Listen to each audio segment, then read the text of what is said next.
Hello friends, स्वागत है आपका। आज का जो हमारा टॉपिक है वो है भूकंप एवं ज्वालामुखी।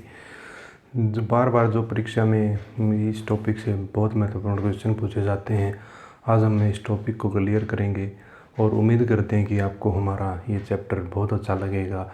इससे आपको जो प्रॉब्लम थी इस चैप्टर में वो आपकी थोड़ी प्रॉब्लम कम हुई होगी और आप इस चैप्टर को अच्छे से मैनेज कर पाओगे परीक्षा की दृष्टि से। तो शुरुआत करते हैं दोस्तों। भूकंप क्या होता है? भूकंप पृथ्वी पर जब अनावश्यक रूप से पृथ्वी के धरातल पर अनावश्यक रूप से भूतल पर कंपन पैदा होती है तो वो भूकंप कहलाता है। या फिर कहते हैं पृथ्वी के धरातल पर कंपन की जो स्थिति महसूस होती है तो भूकंप कहलाता है। तो सबसे पहले भूकंप क्या होता है? ये पृथ्वी के अंदर, ये क्या है? हमारी पृथ्वी है। और पृथ्वी के अंदर क्या होता है अभी हम देखेंगे। पृथ्वी के अंदर जो हमारी पृथ्वी है, हमारी पृथ्वी के अंदर लगभग 100 किलोमीटर अंदर लिक्विडीय परत है। कौन सी परत? लिक्विडीय परत। ये लिक्विडीय परत है। इसे क्या बोलते हैं? दुर्लभ मंडल।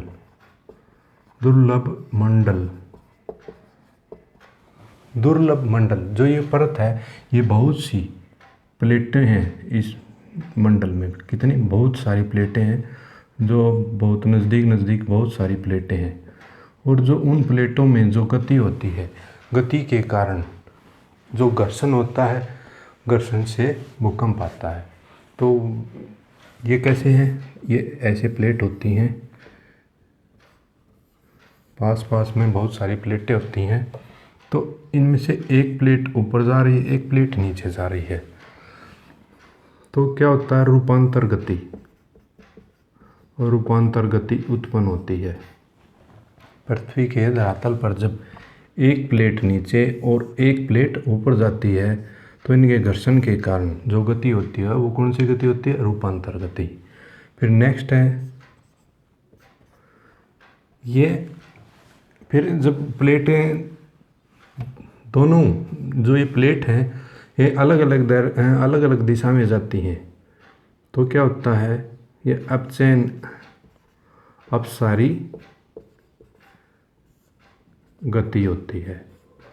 नेक्स्ट है फिर प्लेटों पर जब एक प्लेट दूसरी प्लेट के ऊपर चढ़ जाती है तो ये अभिसारी कहा जाता है, अभिसारी गति। तो जो सबसे पहले है वो है भूकंप। भूकंप का अध्ययन कहाँ किया जाता है? भूकंप का जो अध्ययन है वो कहाँ पर? सिस्मोग्राफ में। नहीं, भूकंप के अध्ययन को क्या कहा जाता है? सिस्मोलॉजी। और जो भूकंप की तीव्रता को जो मापते हैं, तीव्रता के लिए कौन सा है? सिस्मोग्राफ।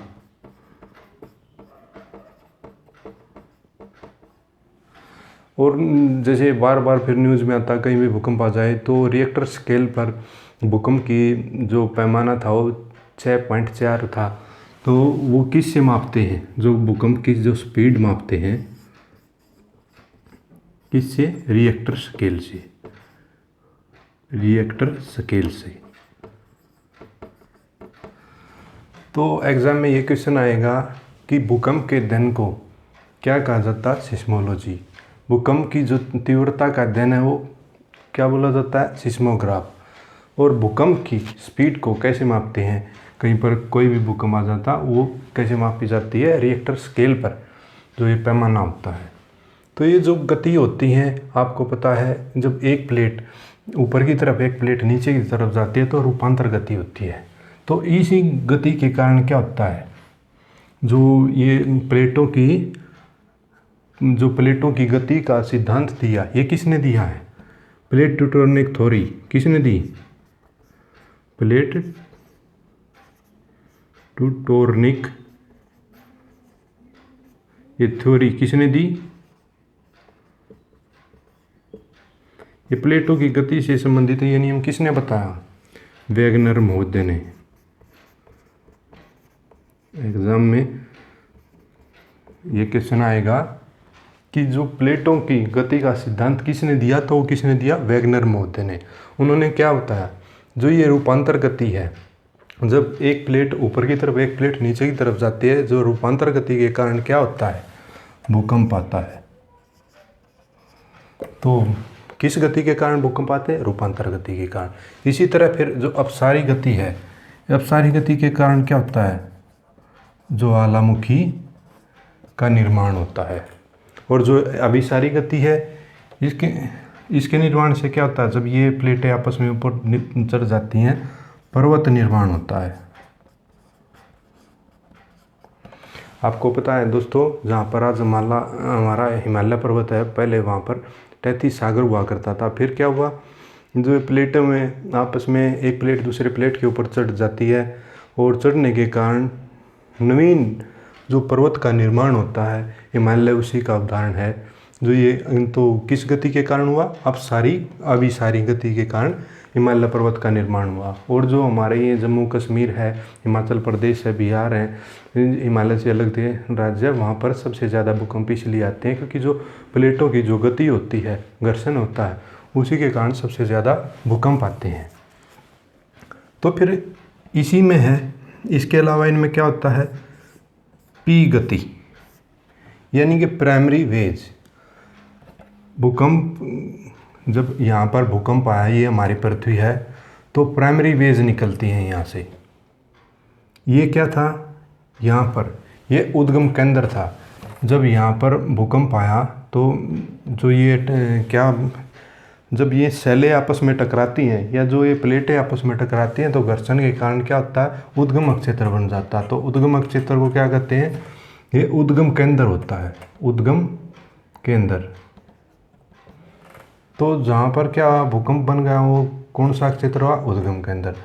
और जब ये पृथ्वी की सतह पर ऊपर की तरफ जा रहा है, तो ऊपर की सतह पर जाता है तो क्या होता है, अधिगम न अधिकेंद्र। जब भूकंप को सबसे पहले पृथ्वी की सतह पर जब महसूस किया जाता है, तो वो होता है अधिकेंद्र।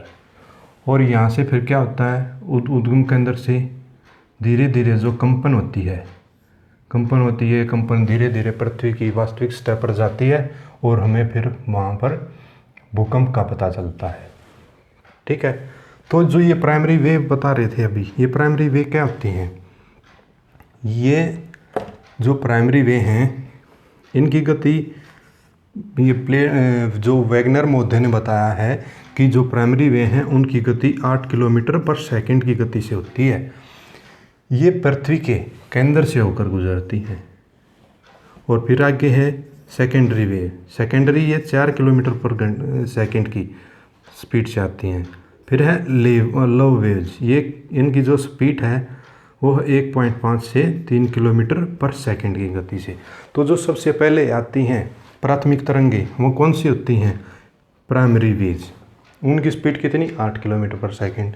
और जो सबसे लास्ट में आती हैं, उनकी कितनी, 1.5 से 3 किलोमीटर पर सेकंड। जो ये लव वेव्स बोला जाता है इनको, ये सबसे ज़्यादा विनाशकारी होती हैं, विनाशकारी। तो जो ये सबसे ज़्यादा तबाही लाती हैं, वो कौन सी होती हैं, लव वेव्स। ठीक है, ये प्राथमिक होती है, ये द्वितीयक होती है, और ये तृतीयक होती है। तो इसी तरह क्या होता है, जब भी एग्ज़ाम में क्वेश्चन आएगा, तो प्राथमिक और ये जो निम्न स्तर की जो तरंगें होती हैं, इनको सबसे निम्न यानी कि लो स्तर की बोला जाता है, और ये विनाशकारी सबसे ज़्यादा होती हैं। इसके बाद क्या है, फिर जहाँ भी भूकंप आता है, तो भूकंप कैसे आएगा, जब ये प्लेटें आपस में टकराएंगी, एक प्लेट ऊपर की तरफ, एक प्लेट नीचे की तरफ, तो जो घर्षण पैदा होता है उसी से भूकंप आता है। तो ये तो था दोस्तों भूकंप से संबंधित। अब हम आते हैं ये ज्वालामुखी। जो ज्वालामुखी है, तो इसमें आपको क्या क्या याद रखना पड़ेगा, भूकंप का अध्ययन क्या कहलाता है, सिस्मोलॉजी। और जो भूकंप की तीव्रता मापते हैं, वो सिस्मोग्राफ से मापते हैं। एग्ज़ाम में क्वेश्चन आएगा कि भूकंप की जो स्पीड है, उसको किससे मापा जाता है, तो वो रिएक्टर स्केल पर। फिर नेक्स्ट है ज्वालामुखी। ज्वालामुखी क्या होता है, जब पृथ्वी के धरातल पर पृथ्वी के धरातल पर क्या होता है? पृथ्वी के धरातल पर वह प्राकृतिक अक्षेत्र या दरार जिससे गर्म होकर लावा बाहर निकलता है। तो ये क्या है? देखो, ये हमारी पृथ्वी है। ये क्या है? ये हमारी पृथ्वी है। और इससे क्या, ये नहीं, देखो ऐसे है दोस्तों,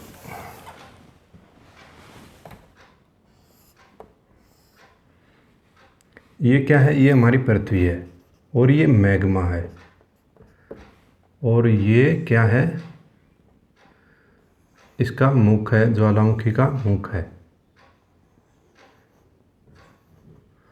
और ये क्या है? लावा। और इसके मुख को क्या बोलते हैं? आपको सभी को पता है, क्रेटर। तो एग्जाम में एक क्वेश्चन आ सकता है कि ज्वालामुखी के मुख को क्या बोला जाता है? क्रेटर। और इसके साथ क्या आते हैं? जलवाष्प और SO2, नाइट्रोजन, ये गैसें बाहर निकलती हैं। क्या होता है? ये हमारी पृथ्वी है। पृथ्वी के अंदर जब लावा ये पृथ्वी के अंदर होता है तो उसे मैग्मा कहा जाता है। जब वो बाहर आता है तो उसे क्या? लावा कहा जाता है। तो एग्जाम में एक क्वेश्चन आया कि ज्वालामुखी के समय लावे के अतिरिक्त सबसे प्रचुर मात्रा में क्या बाहर निकलता है? तो वो सबसे ज़्यादा जलवाष्प निकलती है। ये एग्ज़ाम में आया, ये कितने % निकलती हैं? ये 80% से 90% के बीच में निकलती हैं। और कौन सी गैसें निकलते हैं? SO2 और नाइट्रोजन, कार्बन डाइऑक्साइड, ये गैसें बाहर निकलती हैं। और मुख को क्या कहते हैं? क्रेटर कहते हैं। तो जो ये ज्वालामुखी है, ज्वालामुखी का जो निर्माण होता है उसके साथ इसके अलावा और भी इसमें क्या है? देखो, ये डाइक, लाइकोलिथ। जब ज्वालामुखी का निर्माण होता है तो ये एक आकृति बनाता है। जो आकृति बनाता है, जो आकृति की शेप होती है वो डाइक भी कहलाती है और लाइकोलिथ भी। तो ये वैसे डाइक और लाइकोलिथ में क्या होता है? डाइक भी होता है, लाइकोलिथ भी होता है और पाइकोलिथ है। तो इनमें क्या होता है? जब दो प्लेटों के बीच क्या होगा? जब ज्वालामुखी आएगा तो दो प्लेटों के बीच घर्षण के कारण जब दो प्लेटों के बीच लावा या मैग्मा जम जाता है, कितनी? दो प्लेटों के बीच लावा जम जाता है तो क्या होता है? इसे क्या कहते हैं? डाइक। तो डाइक क्या हुआ? दो प्लेटों के बीच जब लावा या मैग्मा जम जाता है तो वो क्या कहलाता है? डाइक कहलाता है। और जो ये लाइकोलिथ है ये भी इसी तरह की आकृति बनाता है। अब हम जानते हैं जो ज्वालामुखी है, ये ज्वालामुखी कहाँ कहाँ है? जो ज्वालामुखी होते हैं ये कितने प्रकार के होते हैं? सक्रिय, सेकंड है ये प्रसुप्त, और फिर थर्ड है मृत ज्वालामुखी। तो सक्रिय में कौन से आते हैं? सक्रिय ज्वालामुखी वे होते हैं जिनसे कंटिन्यू लावा बाहर निकलता रहता है। तो जो मतलब जागे हुए होते हैं तो वो होते हैं सक्रिय। और जो प्रसुप्त होते हैं इनमें पहले निकल रहा था, निकलने की उम्मीद है लेकिन फिलहाल निकल नहीं रहा, यानी कि इनमें से कभी भी निकल सकता है। तो प्रसुप्त ज्वालामुखी वो होते हैं। मृत वे होते हैं, मृत ज्वालामुखी वो ज्वालामुखी है जहाँ कभी भी लावा नहीं निकलेगा, यानी कि जो कभी एक्टिव नहीं हुए होंगे। तो जो सक्रिय ज्वालामुखी है, सक्रिय ज्वालामुखी कौन से होते हैं? जैसे ओजस डे सालाडे।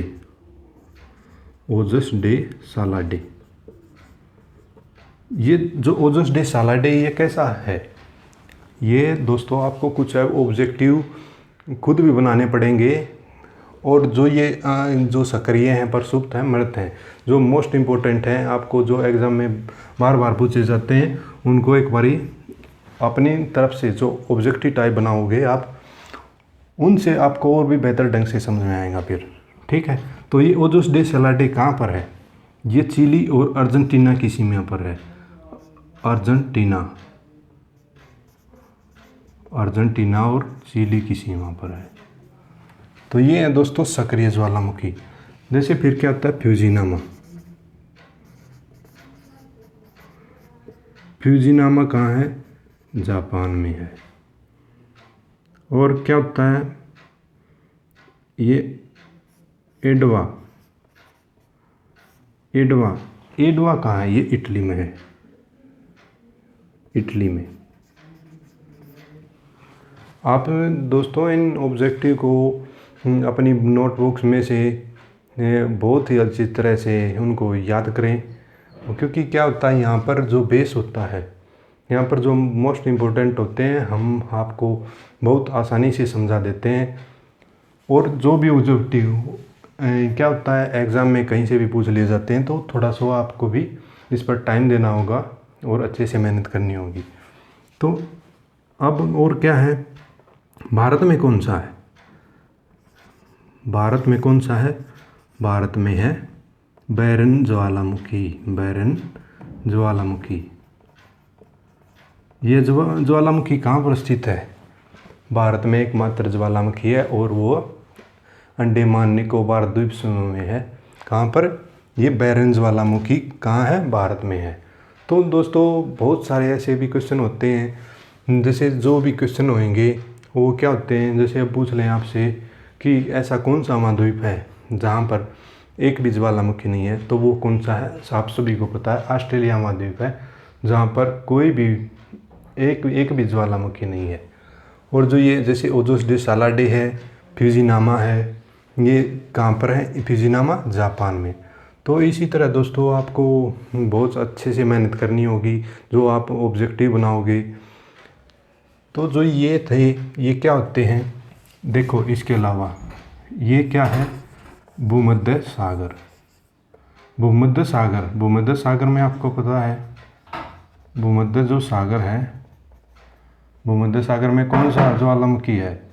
स्ट्रोम्बोली। स्ट्रोम्बोली ज्वालामुखी है। कहाँ पर है ये?